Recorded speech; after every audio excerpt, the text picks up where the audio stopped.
పేదవాడి పక్షాన నిలబడతాం, ప్రజా గొంతుకై నినదిస్తాం. వాయిస్ ఆఫ్ వాయిస్లెస్, తెలుగువారి మనస్సాక్షి సాక్షి టీవీ. సాక్షి టీవీ ప్రసారాల కోసం మీ స్థానిక కేబుల్ ఆపరేటర్ను వెంటనే సంప్రదించండి. కొత్త నాటకాన్ని చూస్తున్నాము. చెప్పుడు మాటలతో ఒక కొత్త నాటకానికి తెరతీసింది. రాజకీయ ప్రత్యర్థులను ఇరికించేందుకు ఒక స్కామ్ పేరుతో కొత్త ప్రాపగండా చేస్తుంది. నాతో పాటు సతీష్ ఉన్నారు. ఈ కేసును ముందు నుంచి సతీష్ ట్రాక్ చేస్తున్నారు. ముఖ్యంగా ఏ విధంగా సిట్ విచారణ పేరుతో చాలామందిని అమాయకుల్ని ఇందులో ఇరికిస్తోంది. కొంతమందిని తీసుకొచ్చి వాళ్ళ మీద థర్డ్ డిగ్రీ ప్రయోగించి వాళ్ళ ద్వారా తప్పుడు వాంగ్మూలాలు తీసుకొని ఆ వాంగ్మూలాల ఆధారంగా చాలామంది రాజకీయ ప్రత్యర్థుల్ని కూటమి ప్రభుత్వం ఇక్కడ అరెస్ట్ చేయిస్తున్నటువంటి సందర్భాలు వస్తున్నాయి. సతీష్, ఈరోజు ఒక విధంగా చూసుకుంటే మిథున్ రెడ్డి విచారణకు వస్తున్నారు. గతంలో కూడా ఆయన విచారణకు వచ్చారు. బట్ ఈ రోజు వస్తున్నటువంటి విచారణ సందర్భంగా ఏం జరిగేటువంటి అవకాశం ఉంది? ముఖ్యంగా ఇప్పటికే ఆయన మీద ఉన్నటువంటి ఎటువంటి ఆధారం లేకుండా పెట్టినటువంటి కేసుకు సంబంధించి ఆయన చాలా అంశాలు చెప్పారు. విచారణకు సంబంధించి సిట్ ఏం చెప్తోంది? At the same time Mithun Reddy నుంచి ఎటువంటి ప్రిపరేషన్ ఉంది? ఇస్మాయిల్, మరి కాసేపట్లో ఈరోజు గన్నవరం ఎయిర్పోర్ట్ కు వచ్చిన తర్వాత నేరుగా ఎంపీ మిథున్ రెడ్డి సిట్ కార్యాలయానికి వస్తారు. చాలా స్పష్టంగా మిథున్ రెడ్డి ఇప్పటికే చెప్పారు. ఈ కేసుకు సంబంధించి ఇందులో పూర్తిగా రాజకీయ ప్రేరేపితమైనటువంటి కేసు, రాజకీయ కక్ష సాధింపు కోసం పెట్టినటువంటి కేసు ఇది. గతంలో ఎందుకంటే వాస్తవానికి ఈ కేసు ప్రారంభించినప్పటి నుండి కేవలం రాజకీయ కక్ష సాధింపునే టార్గెట్ గా ఈ కేసులో విచారణ జరుగుతున్నటువంటి పరిస్థితి. ఎందుకంటే నిందితుల జాబితాలో ఉన్న వాళ్ళని కూడా తమకు అనుకూలంగా సిట్ చెప్పినట్టు, సిట్ బెదిరించినట్టు, సిట్ కావాల్సినటువంటి వాంగ్మూలాలు ఇస్తే వాళ్ళని సాక్షులుగా వదిలేయడం, ఎవరైతే లొంగరో, ఎవరైతే సిట్ చెప్పినట్టు వినరో, ఎవరైతే సిట్ ఎవరి పేర్లు చెప్పమంటే వాళ్ళ పేర్లు చెప్పకుండా ఎదురు తిరుగుతారో వాళ్ళందరినీ కూడా నిందితులుగా మార్చి అరెస్టులు చేసినటువంటి సందర్భం ఈ కేసులో చాలా స్పష్టంగా కనిపిస్తుంది. ఇప్పటికే అనేక మంది సిట్ వేధింపులకు సంబంధించి హైకోర్టు కూడా ఆశించినటువంటి పరిస్థితి. బెవరేజెస్ కార్పొరేషన్ మాజీ ఎండీ అయినటువంటి వాసుదేవరెడ్డి 3 సందర్భాల్లో హైకోర్టును ఆశ్రయించారు, సిట్ నన్ను వేధిస్తుందని చెప్పి. అదేవిధంగా చెవిరెడ్డి భాస్కర్ రెడ్డి దగ్గర పనిచేసినటువంటి, గతంలో పనిచేసినటువంటి ఎవరైతే గన్మెన్ ఉన్నారో ఆ గన్మెన్ కి సంబంధించి గన్మెన్ కూడా హైకోర్టును ఆశ్రయించారు. ఏ విధంగా తను కొట్టి మరి ఆ సిట్ అధికారులు బలవంతంగా కొందరు పేరు చెప్పిస్తా ఉన్నారని. దీంతో పాటు చెవిరెడ్డికి సంబంధించినటువంటి మనుషులు ఎవరైతే ఉన్నారో ఆ బాలాజీ, నవీన్, వీళ్ళను కూడా డిఎస్పీ దారుణంగా తిట్టారని మ్యాజిస్ట్రేట్ ముందు చెప్తే మ్యాజిస్ట్రేట్ ఆ డిఎస్పీ కూడా నోటీస్ ఇచ్చినటువంటి పరిస్థితి. సో ఇటువంటి నేపథ్యంలో పూర్తిగా వేధింపులు, కక్ష సాధింపులకు సంబంధించినటువంటి నేపథ్యంలో కేసు విచారణ జరుగుతుంది. ఆశ్చర్యం ఏంటంటే ఒక గాలిలో ఒక లెక్క వేసి రోజుకి నెలకి 550 కోట్లు ఇందులో లంచాలు తీసుకున్నారంటూ ఒక లెక్కేసి 60 నెలలకు లెక్క కట్టేసి 3200కు పైగా కోట్లు స్కామ్ జరిగిందంటూ ఎటువంటి శాస్త్రీయబద్ధమైనటువంటి అంచనా లేకుండా ఆంధ్రప్రదేశ్ రాష్ట్ర ప్రభుత్వానికి ₹1 కూడా ఈ రావాల్సినటువంటి ఆదాయానికి నష్టం జరగలేదు.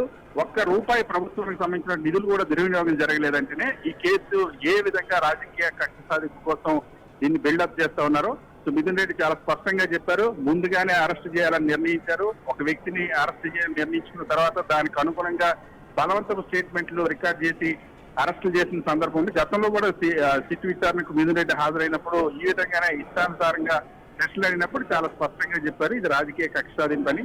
ఎవరైతే వైఎస్ జగన్మోహన్ రెడ్డి పార్టీలోని వైఎస్ జగన్మోహన్ రెడ్డికి అండగా నిలుస్తారో, వైఎస్ఆర్ కాంగ్రెస్ పార్టీలో కీలకంగా ఉంటారో ఆ వ్యక్తుల్ని అక్రమ కేసులు పెట్టి టార్గెట్ చేయడం పనిగా పెట్టుకున్నటువంటి చంద్రబాబు ప్రభుత్వంలో ఈ మద్యం కేసును ఆ కక్ష సాధింపులకు ఒక ఆయుధంగా వినియోగిస్తుంది. సో మిథున్ రెడ్డి చాలా స్పష్టంగా చెప్పారు ఇటువంటి కేసులు, అక్రమ కేసులు పెడతారని మాకు తెలుసు, వీటిని ఎదుర్కొంటాం. మిథున్ రెడ్డి తండ్రి పెద్దిరెడ్డి రామచంద్ర రెడ్డి కూడా గతంలో సాక్షి ఇంటర్వ్యూలో చాలా స్పష్టంగా చెప్పారు. సో మిథున్ రెడ్డి మాత్రం ఎట్టి పరిస్థితుల్లో కూడా దీన్ని న్యాయపరమైన పోరాటం చేసి ఈ తప్పుడు కేసును ధీటుగానే ఎదుర్కొంటామని ధీమాతో ఉన్నారు. రైట్ సతీష్, ఇంకొక ప్రధానమైనటువంటి విషయం, ఇప్పుడు మనం చూస్తున్నటువంటి ఈ దృశ్యాలు కావచ్చు, లేకుంటే ఈ ప్రాపగండా కావచ్చు, ఈ నాటకం కావచ్చు, ఈ రాజకీయ కక్ష సాధింపు కావచ్చు, దీని వెనకాల ఒక చరిత్ర ఉంది. ముఖ్యంగా 2014 నుంచి 19 వరకు జరిగినటువంటి లిక్కర్ స్కామ్ను ఒక ముసుగులో దాచేసేయాలి, దాన్ని బయటికి రాకుండా ఉండేందుకు ఒక కొత్త ప్రాపగండా చేయాలి అనేటువంటి ఉద్దేశం ఉంది అనేటువంటి చాలా స్పష్టంగా అర్థమవుతుంది. గతంలో ఏదైతే చంద్రబాబు నాయుడు హయాంలో జరిగినటువంటి ఒక పెద్ద స్కామ్ ఏదైతే ఉందో ఆ స్కామ్ను దాచిపెట్టేందుకు ఇప్పుడు రాజకీయంగా తమ ప్రత్యర్థులను ఇందులో ఇరికించేటువంటి ఒక ప్రయత్నం జరుగుతుంది అనేటువంటి డిస్కషన్ చాలా పెద్ద ఎత్తున ఉంది. దీనికి సంబంధించి మీ దగ్గర డీటెయిల్స్ ఏమున్నాయి?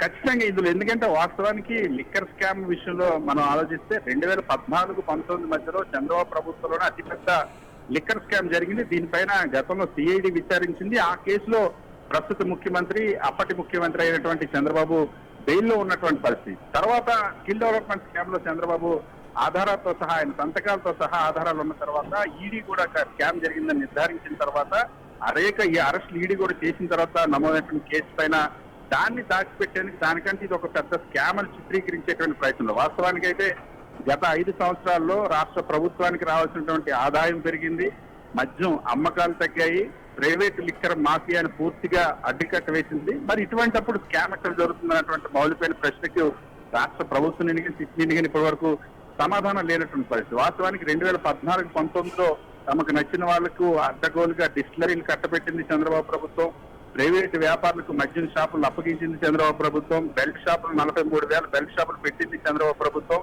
అప్పుడు కూడా కొన్ని కంపెనీలకు సంబంధించి మాత్రమే సేల్స్ అన్నది భారీగా 60% వరకు కూడా ఆర్డర్లు ఇచ్చినటువంటి సందర్భం ఉంది. సో దాన్ని అంతటినీ కప్పపుచ్చేందుకు ఇప్పుడు కూడా అంతకు మించి ఇప్పుడు ఆంధ్రప్రదేశ్ రాష్ట్రంలో గత ఏడాదిగా జరుగుతున్నటువంటి లిక్కర్ స్కామ్ ఉంది. వీటన్నింటినీ కప్పిపుచ్చడానికే దీన్ని తెరపైకి తీసుకొచ్చారనే అభిప్రాయం సర్వత్ర వ్యక్తం అవుతుంది. వైఎస్ఆర్ కాంగ్రెస్ పార్టీ ఈ అంశాన్ని స్పష్టంగా చెప్తుంది. దీన్ని న్యాయపరంగా కూడా, ఎందుకంటే సాక్షాత్తు సుప్రీంకోర్టే మిథున్ రెడ్డి గతంలో సుప్రీంకోర్టు ఆశ్రయించినప్పుడు ఇందులో రాజకీయ కక్ష సాధింపుకి కేసు పెట్టినట్టు ఉంటుంది అన్నటువంటి ఒక అభిప్రాయాన్ని చాలా స్పష్టంగా సుప్రీంకోర్టు కూడా ఈ కేసులో చెప్పినటువంటి పరిస్థితి ఉంది. సతీష్, ఇంకొక ప్రధానమైనటువంటి విషయం, మనం మిథున్ రెడ్డి గురించి చర్చిస్తున్నాం. ఆయన దాదాపు 12 గంటల సమయంలో విజయవాడ చేరుకుంటారు, ఆ తర్వాత సిట్ కార్యాలయం వెళ్తారు అనేటువంటి సమాచారం అంతుంది. మిథున్ రెడ్డి మీద పర్టికులర్గా అడాన్ డిస్టిలరీస్కి సంబంధించి ప్రభుత్వం ఒక కొత్త స్టోరీని తీసుకొచ్చింది. ముఖ్యంగా ఈ అడాన్ డిస్టిలరీస్ అనేటువంటిది నిజంగానే 2019-24 మధ్య బిజినెస్ చేసిందా, వీళ్ళు ఏదైనా లిక్కర్ బ్రాండ్ను ప్రొడ్యూస్ చేశారా, వీళ్ళు ఏదైనా వ్యాపారం చేశారా ఈ కంపెనీతో, ఎటువంటి దీని గురించి ఏమీ లేకుండా ప్రభుత్వం ఏ విధంగా ఇటువంటి ఒక కేసు అనేటువంటి క్రియేట్ చేయగలిగింది? ఇది చాలా స్పష్టంగా తప్పుడు కేసులు ఏ విధంగా బిల్డప్ చేస్తారన్న దానికి ఇది ఒక రోల్ మోడల్ అని చెప్పచ్చు. వాస్తవానికి అదాన్ డిస్టిలరీకి సంబంధించి ఏదైతే నేరుగా ఎక్కడ కూడా అదాన్ డిస్టిలరీకి సంబంధించి ఎటువంటి లావాదేవీలు లేవు. ముఖ్యంగా మిథున్ రెడ్డికి సంబంధించి ఎంపీ మిథున్ రెడ్డి కంపెనీ ఏదైతే పిఎల్ఆర్ ఉందో, పిఎల్ఆర్ అదాన్ డిస్టిలరీ అదాన్ కంపెనీకి సంబంధించి ఒక 5 కోట్ల రూపాయల ఫెయిర్ ట్రాన్సాక్షన్, అది కూడా వీళ్ళు చెప్పినట్టు అక్రమ ధనంతో కాదు, ఆ 2 కంపెనీల మధ్య జరిగిన ఒక ట్రాన్సాక్షన్ ని దీనికి అన్వయించింది. ఎందుకంటే చాలా సార్లు చూసాం ఈ కేసులో ఆస్తులకు సంబంధించి ఎటువంటి రికవరీ సీజర్స్ లేనటువంటి పరిస్థితి. ఈ నేపథ్యంలో అడ్డగోలుగా ఎక్కడ ఎన్నికల సమయంలో దొరికినటువంటి 8 కోట్ల రూపాయలు ఏ విధంగా అయితే ఈ కేసుకి ముడిపెట్టి అటాచ్ చేశారో ఇది కూడా అదే జరుగుతున్నటువంటి పరిస్థితి ఉంది. సో ఈ కంపెనీలతో జరిగినటువంటి వ్యవహారాలకు సంబంధించి చాలా స్పష్టంగా 2 కంపెనీల మధ్య కేవలం 5 కోట్ల మధ్య జరిగినటువంటి ఒక వ్యవహారాన్ని తీసుకొచ్చి దీనికి ముడిపెట్టి చేయడం అనేది వాస్తవానికి పిఎల్ఆర్ ఆ ట్రాన్సాక్షన్ జరిగినటువంటి కంపెనీలో మిథున్ రెడ్డి డైరెక్టర్ కాదు, మిథున్ రెడ్డి ఎటువంటి పాత్ర కూడా లేదు. అయినప్పటికీ కూడా మిథున్ రెడ్డిని ఆ ట్రాన్సాక్షన్ చూపించి మేము ఇంత ఆరోపణలు చేయడం, దాంతోపాటు అసలు పాలసీనే మిథున్ రెడ్డి తయారు చేశారంటూ ఒక దుష్ప్రచారం చేయడం. ఎందుకంటే వాస్తవానికి ఒక పార్లమెంట్ సభ్యుడికి రాష్ట్ర ప్రభుత్వంలో జరిగేటువంటి మద్యం పాలసీకి సంబంధం లేదు.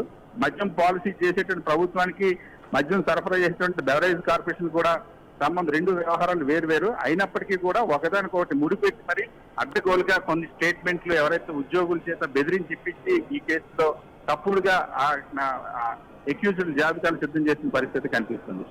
రైట్, ఇది ఎగ్జాగరేషన్ కాదు, ఇటువంటి పోలిక ఉండదు అనుకున్నప్పటికీ నేను ఒక మాట చెప్తాను. ముఖ్యంగా కింగ్ఫిషర్ ఎయిర్లైన్స్తోని ఎవరైనా ఒక టికెట్ కొని కింగ్ఫిషర్ ఎయిర్లైన్స్లో ప్రయాణిస్తే విజయ్ మాల్యా చేసినటువంటి స్కామ్లందరిలో ఇతనికి కూడా భాగస్వామ్యం ఉందని ఏ విధంగా కేసు బిల్డప్ చేస్తారో ఇప్పుడు మిథున్ రెడ్డి మీద కేసు బిల్డప్ చేసేటువంటి విధానం కూడా సేమ్ అదే విధంగా కనిపిస్తుంది.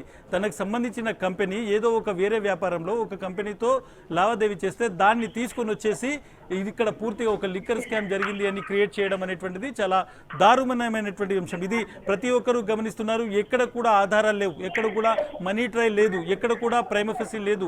అయినప్పటికీ కొంతమందిని బెదిరించి లొంగ తీసుకొని వాళ్ళు ఇచ్చినటువంటి వాంగ్మూలాల ఆధారంగా, చెప్పుడు మాటల ఆధారంగా ఒక స్కామ్ అనేటువంటి ప్రచారం చేస్తూ దాంట్లో రాజకీయ ప్రత్యర్థుల్ని ఇరికించేటువంటి ఒక కుట్ర జరుగుతుంది. దీనికి సంబంధించి పొలిటికల్ రియాక్షన్స్ తీసుకుందాం. ఎగ్జిట్ దగ్గర ఎటువంటి పరిస్థితి ఉందో చూద్దాము. అదేవిధంగా గన్నవరం ఎయిర్పోర్ట్ దగ్గర ఎవరైనా వైఎస్ఆర్సీపీ నాయకులు ఉన్నారా, ఎటువంటి పరిస్థితి కూడా తెలుసుకునేటువంటి ప్రయత్నం చేద్దాం.